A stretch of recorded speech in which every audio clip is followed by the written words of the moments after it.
ద్వితీయోపదేశకాండము 5వ అధ్యాయము. మోషే ఇశ్రాయేలీయులందరినీ పిలిపించి ఇట్లనెను, ఇశ్రాయేలీయులారా, నేను మీ వినికిడిలో నేడు చెప్పుచున్న కట్టడలను విధులను విని వాటిని నేర్చుకొని వాటిననుసరించి నడువుడి. మన దేవుడైన యెహోవా హోరేబులో మనతో నిబంధన చేసెను.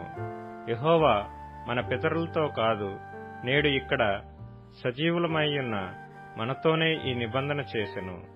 యెహోవా ఆ కొండ మీద అగ్ని మధ్య నుండి ముఖాముఖిగా మీతో మాట్లాడగా మీరు ఆ అగ్నికి భయపడి ఆ కొండ ఎక్కలేదు. గనుక యెహోవా మాట మీకు తెలియజేయుటకు నేను యెహోవాకును మీకును మధ్యను నిలిచియుండగా యెహోవా ఈలాగున సెలవిచ్చెను, దాసుల గృహమైన ఐగుప్తు దేశములో నుండి నిన్ను రప్పించిన నీ దేవుడనైన యెహోవాను నేనే. నేను తప్ప వేరొక దేవుడు నీకుండకూడదు. పైనున్న ఆకాశమందే గాని, క్రిందనున్న భూమి అందే గాని, భూమి క్రిందనున్న నీళ్లయందే గాని ఇండు దేని పోలికనైనను విగ్రహమును చేసి కొనకూడదు. వాటికి నమస్కరింపకూడదు, వాటిని పూజింపకూడదు. నీ దేవుడనైన యెహోవాయగు నేను రోషము గల దేవుడను. నన్ను ద్వేషించు వారి విషయములో 3-4 తరముల వరకు తండ్రుల దోషమును కుమారుల మీదకి రప్పించుచు, నన్ను ప్రేమించి నా ఆజ్ఞలను గైకొను వారి విషయములో 1000 తరముల వరకు కరుణించువాడనై ఉన్నాను. నీ దేవుడైన యెహోవా నామమును వ్యర్థముగా ఉచ్చరింపకూడదు. యెహోవా తన నామమును వ్యర్థముగా ఉచ్చరించువానిని నిర్దోషిగా ఎంచడు. నీ దేవుడైన యెహోవా నీకు ఆజ్ఞాపించినట్లు విశ్రాంతి దినమును పరిశుద్ధముగా ఆచరించుము. 6 దినములు నీవు కష్టపడి నీ పని అంతయు చేయవలెను. 7వ దినము నీ దేవుడైన యెహోవాకు విశ్రాంతి దినము.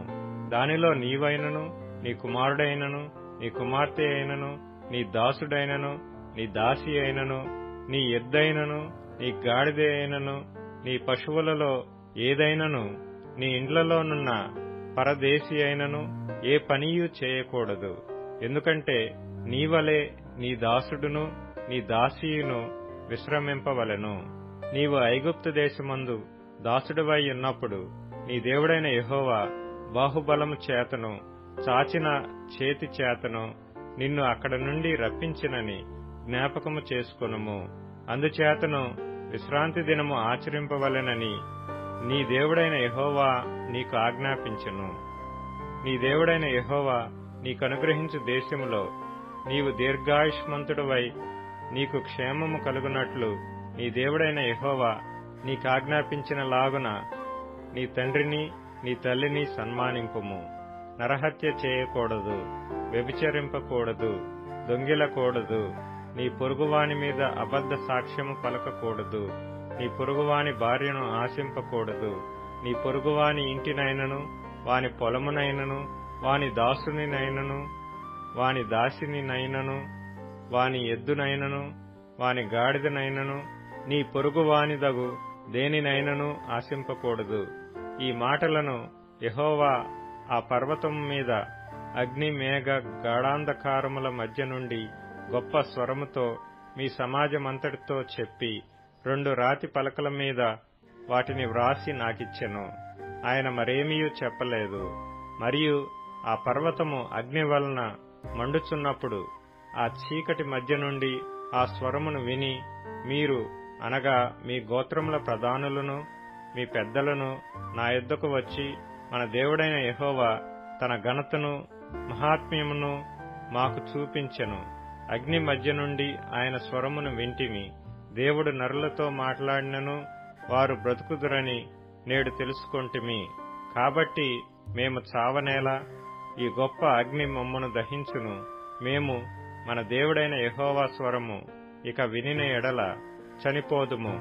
మావలే సమస్త శరీరులలో మరి ఎవడు సజీవుడైన దేవుని స్వరము అగ్ని మధ్య నుండి పలుకుట విని బ్రతికెను?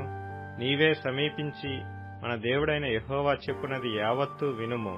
అప్పుడు మన దేవుడైన యెహోవా నీతో చెప్పినది యావత్తు నీవే మాతో చెప్పిన ఎడల మేము విని దాని గైకొందుమని చెప్పితిరి.